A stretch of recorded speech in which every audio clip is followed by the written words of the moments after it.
Hey everybody, welcome back to another episode of Opti TV at home.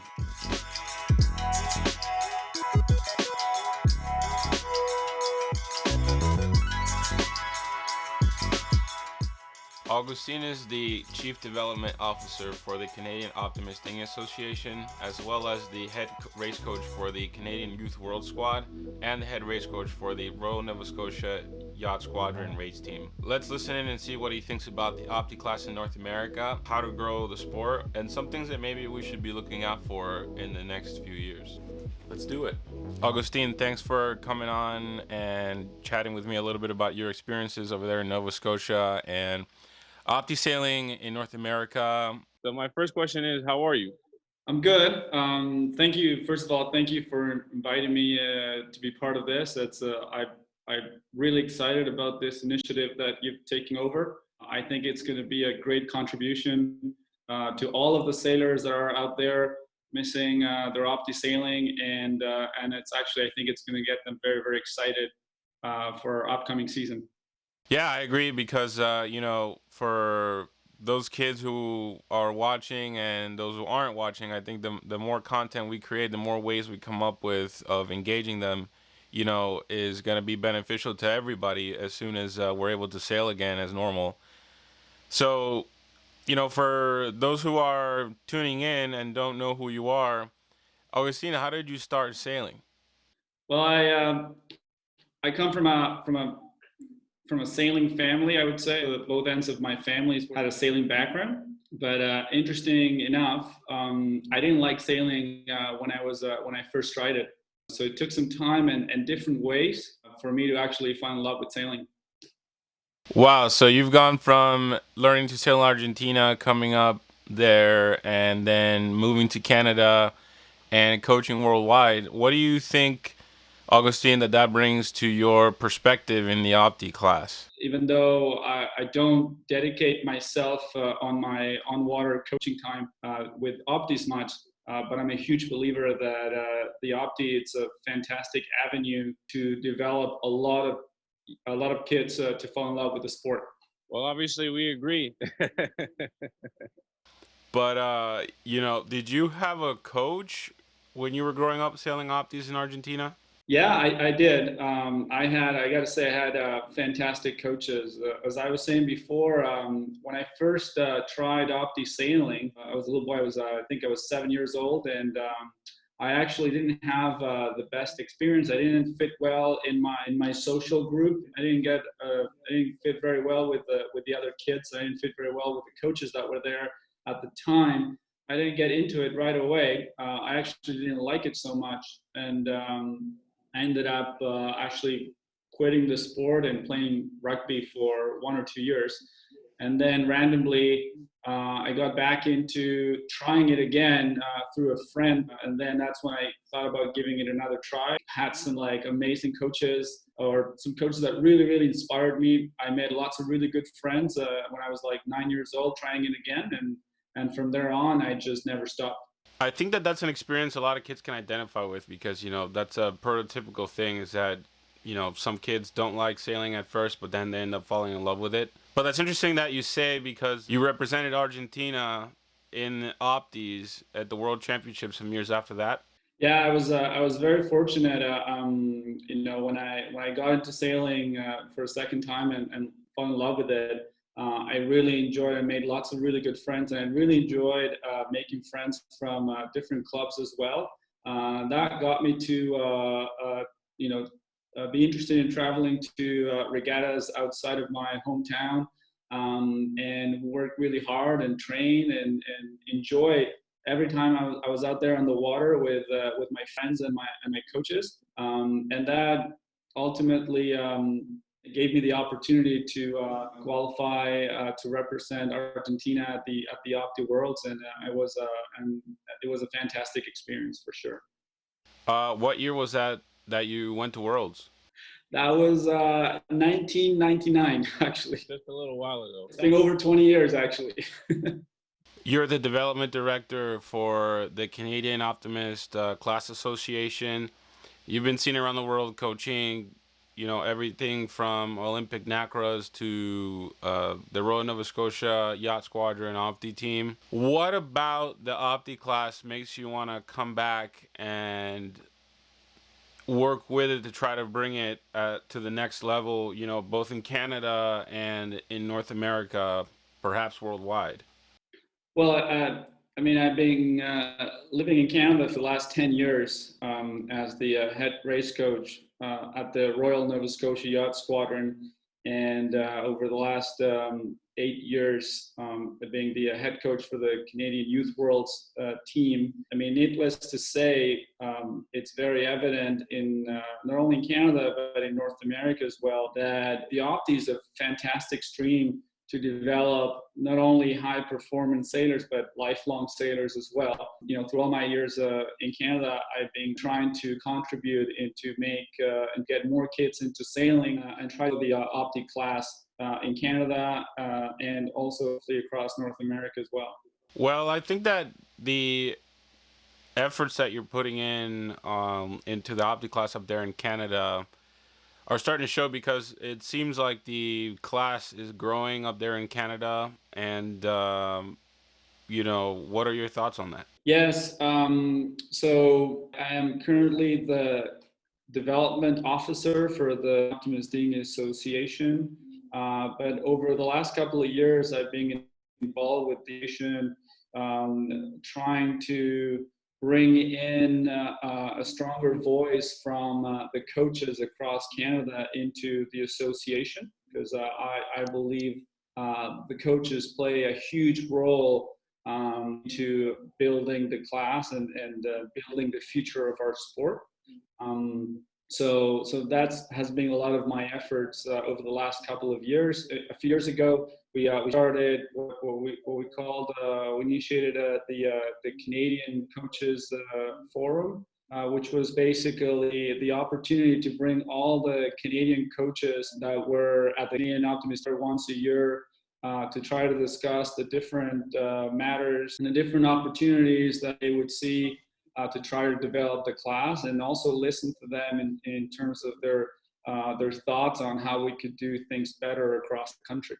Well, I definitely know a few coaches who would say thank you for that, because, oftentimes in the conversation between, facilitating good coaching, finding good coaches, and what resources the program has, a lot of the times the conversation steers around, what can we afford? Where do you see the Opti class going with regards to, the need for good coaching?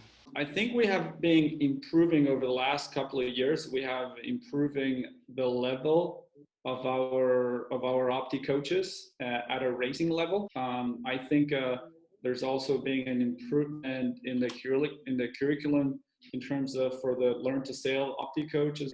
As the Canadian Optimist Dinghy Association, we started, I think it was 3-4 years ago, we started delivering CODA clinics in each of the regions, bringing a guest expert once a year to deliver a clinic for that region, sponsored by the association. Whether that clinic would have the format of making it 2 days for the sailors, delivering the clinic to the sailors, and one specific day, fully dedicated day to coach development. So bringing all the coaches from that region that were interested and working only with them and make it all only about them for that full day. So we would have 1 day about the coaches and 2 days about the sailors. And we've been trying to host those CODA clinics through across the country. That seems really similar to what the U.S. is doing with their ODP2 program. And I got to tell you, it's nice to see that North America is united on that front, because, I think both Canada and the U.S. are trying to up their competitive level against Europe, who seems to be dominating the class right now. We're looking at you, Italy. But, tell me, you're still actively sailing and competing yourself in various classes. How do you manage your time? How do you manage being a director, a competitive sailor, and recreational sailor, at the same time? Well, it's a learning process for sure. It's definitely a learning process. But I always try to team up with people who want to make the difference, same as myself, because it's never. I always say that success is never about yourself. It's only achievable with the people that you surround yourself with. So I always try to surround myself with the best coaches and the best team, basically, whether it's volunteers or colleagues from other regions that want to also make a difference as well. And I think that's how we're able to uh, make a difference for our sport. Well said. I definitely agree that you need a good team behind you to make any kind of project happen. But on the subject of still, that you're still actively racing, what is your favorite boat to sail? Well, that's a good question. I get that asked a lot, and I'm a passionate sailor, right? I'm passionate about sailing. I know firsthand what a difference coaches make. So that is why I've dedicated my life to this. But what boats do I sail? I sail any boat basically. I enjoy sailing. I enjoy racing.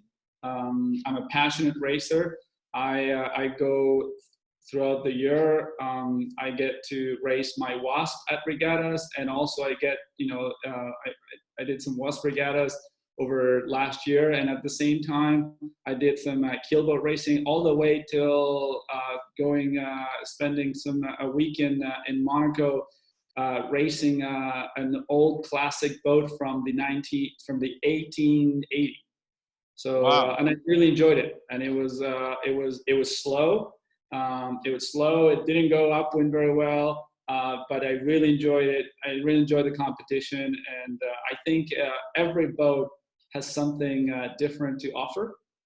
So it's not, and I don't think there's one boat that is the best. I think every boat, every class out there has something to unique to offer, and I try to enjoy every opportunity I get. And if it's on my Wasp or if it's on a J70 or an old classic yacht, I try to enjoy what that opportunity offers. Spoken like a true sailor. But out of all of those, what's the hardest boat to sail? I would say the old yacht from 1880. Because it was definitely it actually had a sail similar to an opti to an opti sail with a sprit pole, and it was really hard to tune, and it reminded me of my opti days on trying to tune that sail.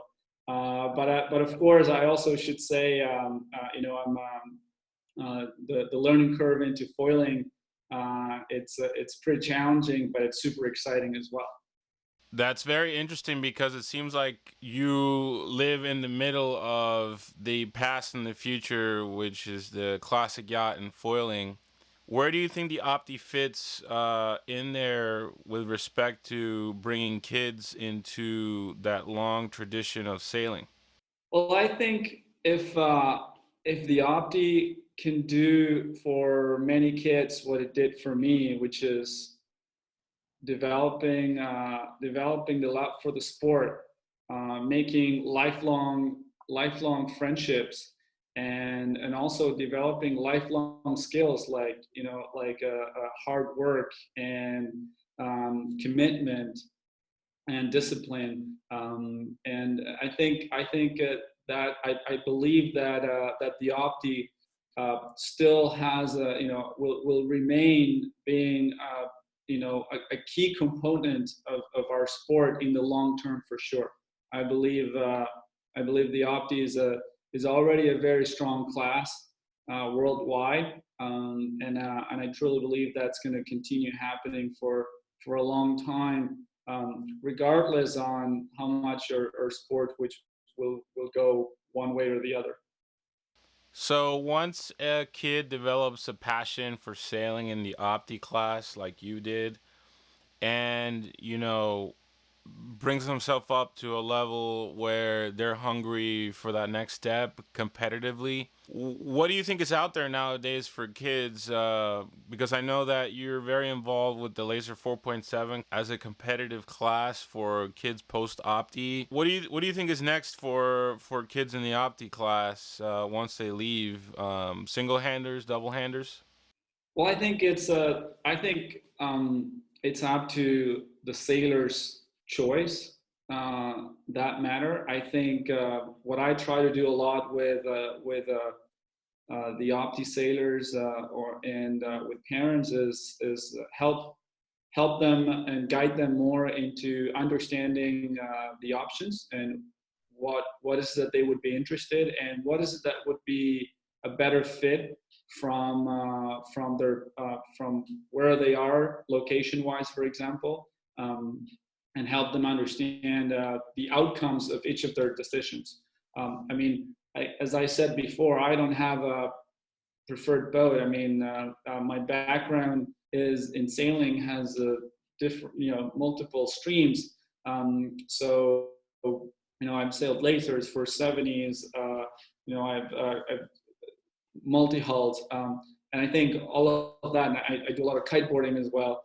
So I think the number one is what is it that the kids moving out of the Opti would, what is that it would keep them engaged in the sport and passionate about it, and something that they can look forward to.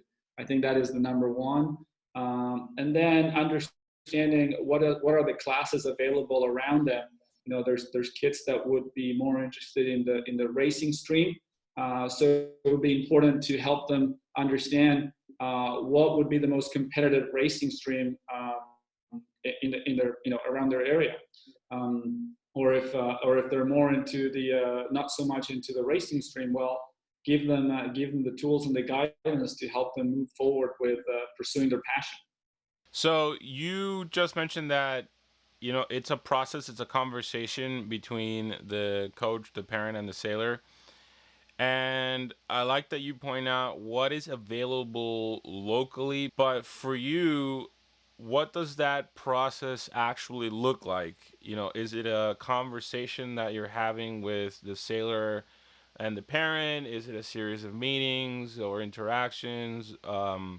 Is it setting up, a day where the kids can try out the boat? What does it look like?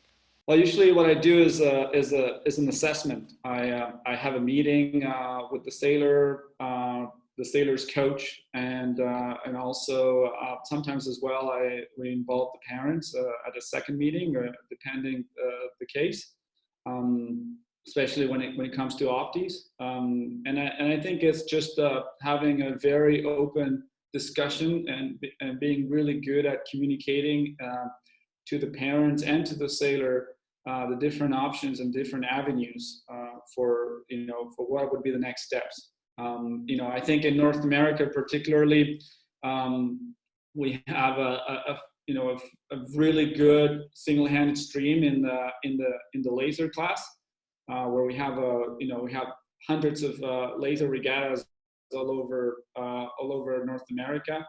The laser class is very strong, and we also have a variety of double-handed streams as well, and that is a lot of where things get a little bit more detail oriented into what the sailor would be looking for and what's available around their area.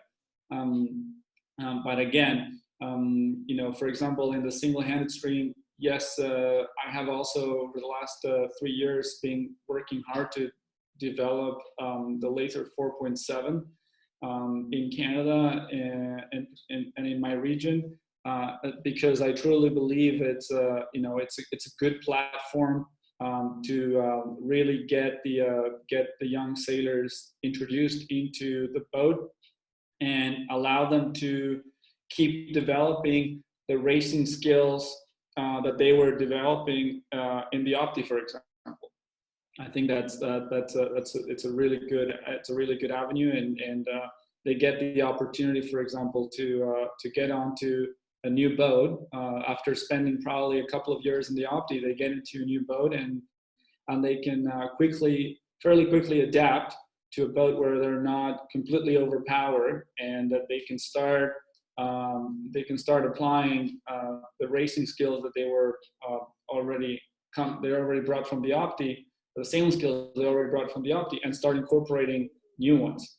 I definitely agree with that methodology. I know that in through my experience with the Opti class, the key fundamentals is what the class is about with respect to technical sailing, and you can carry that pretty much, to any boat that you move on to from the Opti class, which is something kind of unique to the Opti, I think, because like you said, you can go from sailing a laser to a classic yacht, and you're gonna find something from the Opti on that boat. Now, to totally switch it up on you here for a second, what do you think are some potential pitfalls for the Opti class in North America currently?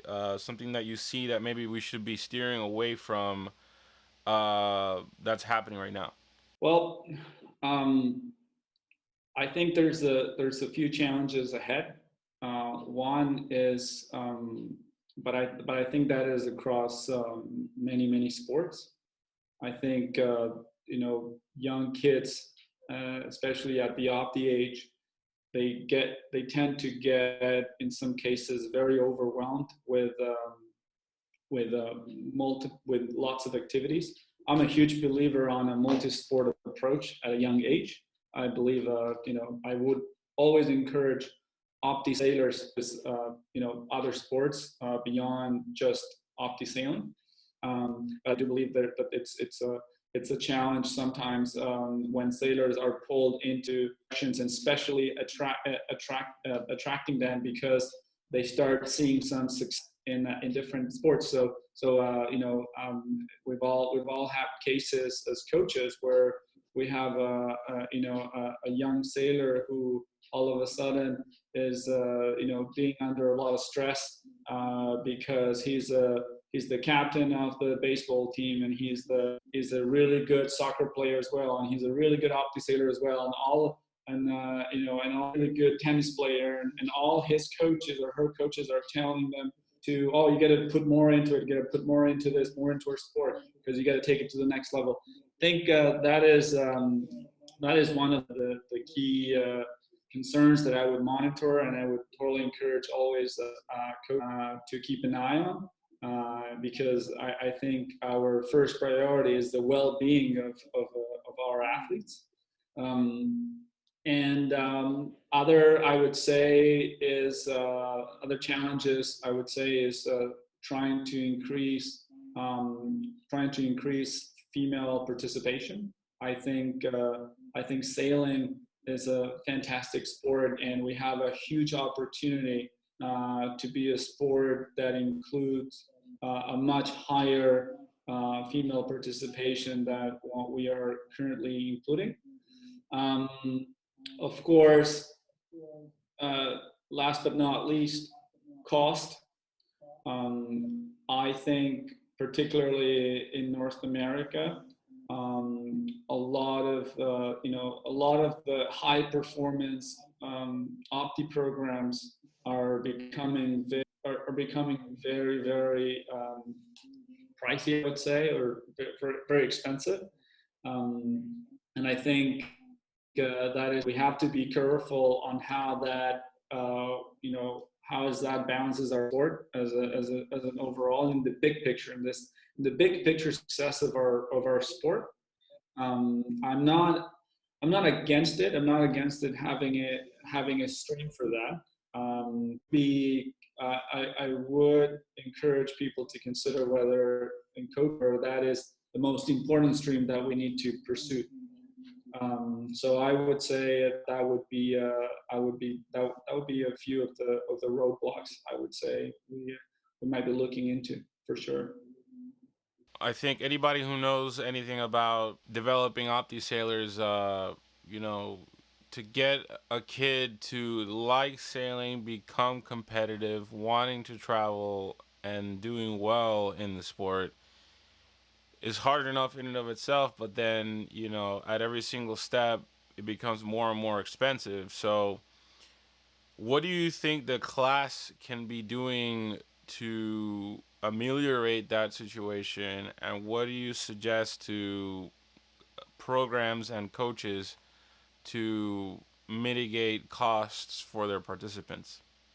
To lower the cost for their sailors, I would be looking into work on quality of sailing, not so much on quantity of sailing. In some cases, it varies in different regions with every kid. Being able to get to a point, or finding ways to develop multi-stream development opportunities for sailors. And what by that I mean being able to offer a variety of ways for a sailor to discover and enjoy sailing, and to become a lifelong sailors. Because I think that at the end of the day, that is my number one priority or goal, is to hopefully promote lifelong sailing, reminding coaches and athletes and parents as well that a high performance career has to be, in my belief, has to be a choice, not because you're showing a lot of potential, or that you're not because your coach sees in you, or in your kid, a lot of potential, and you're showing some incredible sleepovers, and I think that doesn't mean that you have to already that you're set for a high performance career. I think that is a very delicate subject, and it has to be a choice. It has to be something that each kid or each sailor will like to pursue. When it comes to the Opti sailing, I think parental involvement is important, and it's vital, because I think parental support is a key pillar to the success of a sailor. But it's more about how that parental support is translated on a day-to-day basis. So I think that is where the mixed message sometimes comes around, and it's part of it is cultural. I think part of it is as well is from a growing. It's something that will get better time by time. I believe. I think it's we're going to grow and develop and get better every year. I think it's understandable to say that it's only being it's being not so many years since Opti in North America has started to make some big noise in the international world. So I think it's just a matter of time, and things will get better in that way.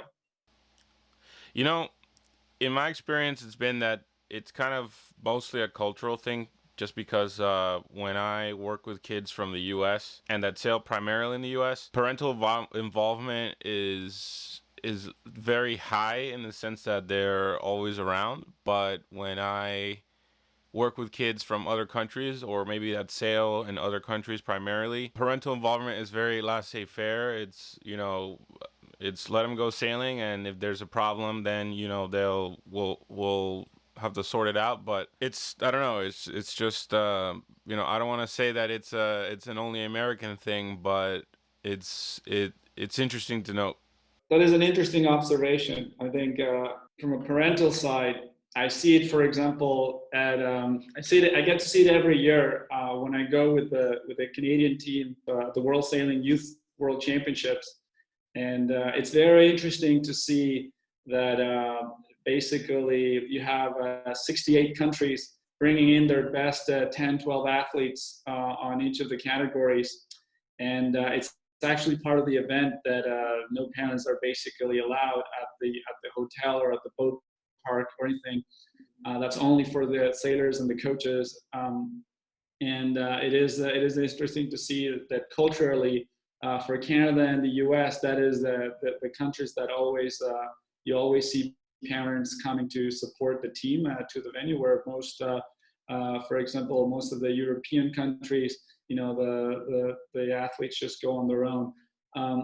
Well, Augustine, I think unfortunately our time is up. I want to say thank you for coming on and having a chat. I think definitely your perspective adds a lot, and hopefully we'll see you out on the water sooner rather than later. We'll see you for the 4th annual Can American Cup. Thank you. Thank you, Alberto, very much. We've shared many years of friendship, and again, I'm very thankful for what you're doing with Opti TV, and I think it's awesome what the sailors are going to be able to get out of your initiative. Ciao. So I hope you guys liked this video. I thought the talk with Augustine was pretty informative. If you want to keep seeing more Opti content, make sure to like and subscribe. This has been Alberto. We'll see you next time.